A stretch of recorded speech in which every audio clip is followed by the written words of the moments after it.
My wife has suddenly stopped taking care of the house and is spending money too comfortably on things she used to do herself, and I'm starting to wonder what's really going on.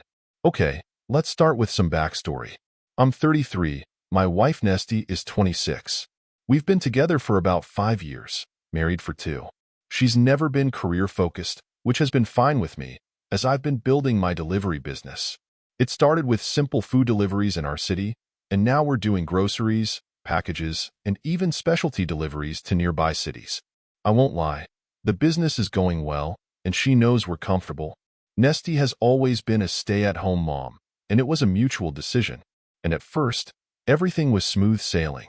She loved to cook, kept the house tidy, and even managed to turn cleaning into an art form, like finding life hacks to make things look better or smell nicer. She would even call me during the day asking if I wanted her to cook my favorite meal for dinner. Our house was always spotless, and she had her own rhythm that worked. Then, one day, everything started to change. I started noticing these little changes that didn't seem like a big deal on their own, but together, well, they started to paint a picture. First, she stopped cleaning herself. It happened so gradually that I barely noticed. One day, she mentioned that she'd hired a cleaner just to help out because she was feeling a little overwhelmed. I brushed it off, thinking, yeah, why not give her a break? She works hard. But then the cleaner started coming every week. Before I knew it, Nesty wasn't lifting a finger around the house, and someone else was basically doing everything. At first, I didn't think much of it, but then I noticed that she'd stopped cooking too. She started ordering food almost every night, and here's the catch. She ordered it from me. Now, on one hand, I thought it was kind of funny, my wife using my delivery app, but then it started to annoy me. She wasn't doing any of the things she used to do, and I couldn't figure out why. I asked her a couple times if everything was okay, but she'd just shrug, say she was feeling a little unmotivated lately. I tried to invite her over for dinner, just to take my mind off it, but she'd always cancel at the last minute or say she wasn't in the mood. So what started out as little things started to add up. First, she'd spend money on cleaning, then on food. Then, without warning, she'd start buying random things online. The packages kept coming, and our living room started to feel like a warehouse. Every time I asked, she laughed it off as little luxuries and just things she needed to relax. I didn't try to control her spending, but it was getting harder to ignore. One night, I came home late after sorting out some logistical issues for a large delivery order. I walked in to find her on her phone, lounging on the couch, surrounded by takeout containers and shopping bags. The kitchen was untouched, like it hadn't been used in days. It was almost surreal. I asked her again, "Are you sure you're okay?" She just gave me this short answer like, "Yeah, I'm fine. Just tired." And that was it. She didn't even look up from her phone. Then things got weirder. She started going out more during the day, but I had no idea where she was going. I'd casually ask when I got home, "How was your day? Where did you go?" She just brushed it off and said she was out, running errands. Well, of course, everyone has errands. But I couldn't figure out what errand she had that required her to leave the house multiple times a week. And it wasn't like she was shopping, because, well, all those packages were coming from online orders. I found myself wondering if she was seeing someone. I had no evidence, no weird texts, no weird numbers on the phone bill, nothing. But it just wasn't right, you know? I asked her if she wanted to go on a trip together, thinking a change of scenery would be good for both of us. She said no, that she was too busy. Busy with what? I didn't push it, but the thought was there. So here I am, working long hours, thinking I'm building a future for us, and meanwhile she's pulling away. I tried again, asked her if she wanted to join me at an upcoming work event. I thought it would be helpful if she saw what I do, maybe learned a little about my world. She said she didn't want to socialize. She'd rather stay home. The final straw was last week. I was supposed to go to a neighboring town to check out a new branch we were opening. I canceled at the last minute because the manager said everything was fine and I didn't have to go. I went home early, thinking that I'll surprise her. But when I entered, the house was empty. So, after weeks of suspecting something was off with my wife, I reached my limit. Every attempt I'd made to get closer, to figure out what was going on with her, had failed. She'd gone from a loving, engaged partner to someone who barely acknowledged my existence, and I'd had enough of the dodged questions and strange, unexplained behavior. I'm the type who likes concrete answers, and I was going to get one. Here's what I came up with. I'd take on a shift with my own company, working as a delivery driver for a day. I thought it'd be a clever way to see what her day was like from the outside. My plan was to wait until she placed an order, accept it myself, and show up at the house with her delivery, but with a twist. I'd bring a big bouquet of flowers along with her order to surprise her. Maybe it'd help rekindle some connection between us, or at least open a door to the conversations she'd been avoiding. If nothing else, I thought it'd show her I was making an effort to be present, even if she seemed to have checked out of our relationship. So there I was, sitting in my car, parked in a random lot near our house with the app open, waiting to see her order pop up on my screen. Sure enough, right around lunchtime, I saw it. An order from our address. Standard stuff at first, just lunch items. But then my eyes caught something that made me stop. Along with the food, she'd added a pack of condoms to the order. Now, I can't lie to you all. I'm not the type who jumps to conclusions, but this threw me. We hadn't needed anything like that in a long time. Before I could accept the order, another driver had already taken it. The system worked fast, and our guys were trained to snag orders as soon as they popped up. But I wasn't about to let this go. I decided to follow through with my plan anyway, even if I wasn't bringing her order myself.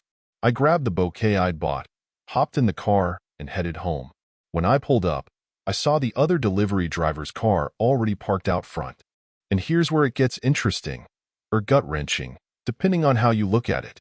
I recognized the car.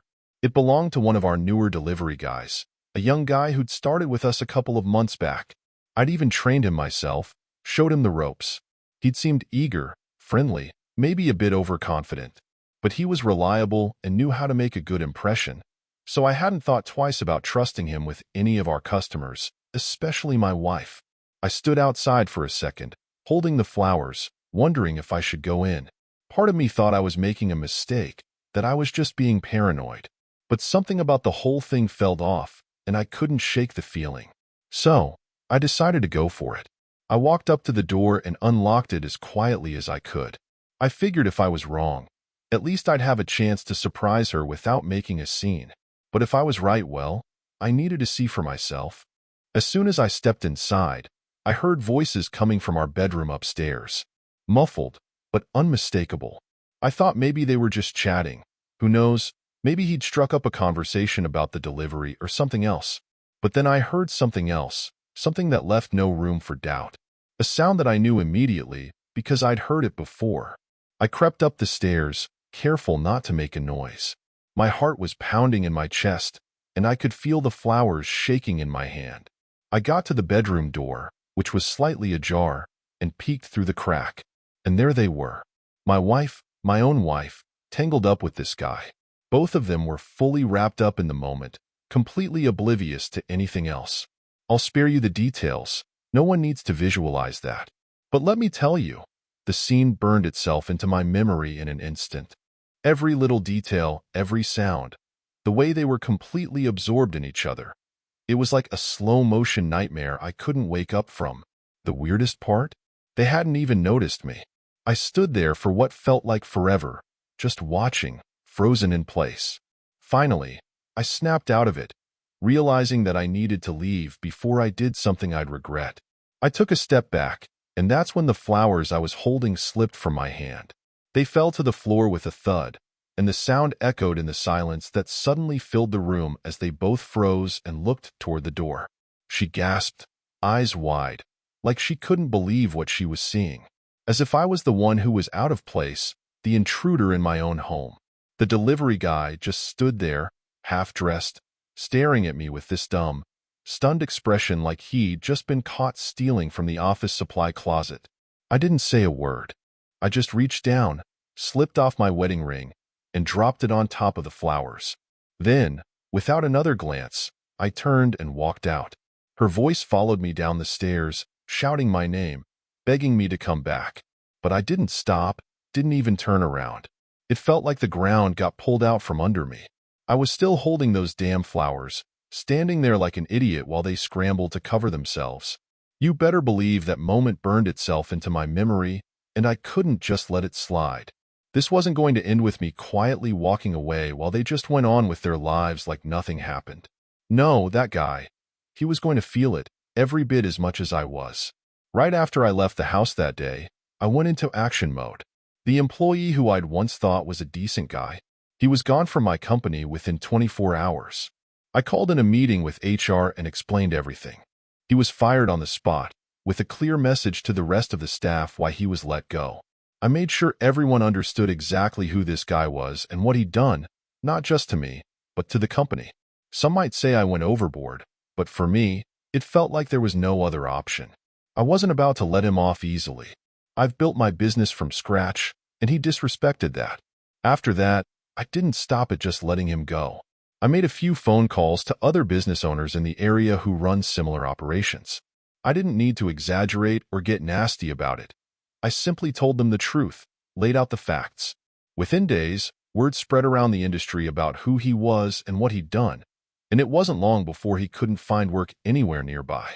Sure, he could try his luck in another town, but at least in our network, his reputation was trashed. Call it what you want, but I'm not apologizing for it. Now, as for my wife, well, there wasn't a lot to say. After that scene, I came back to the house to pack my things and left without saying a word to her. I didn't want to hear her apologies, her excuses, it was a mistake, speeches. She tried calling, sent texts that I never read, and even came by my office once. I shut that down as soon as she walked through the door.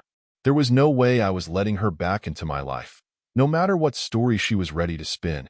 I'd been blindsided enough, and I wasn't about to give her a platform to twist the knife further. Our divorce was quick and clean.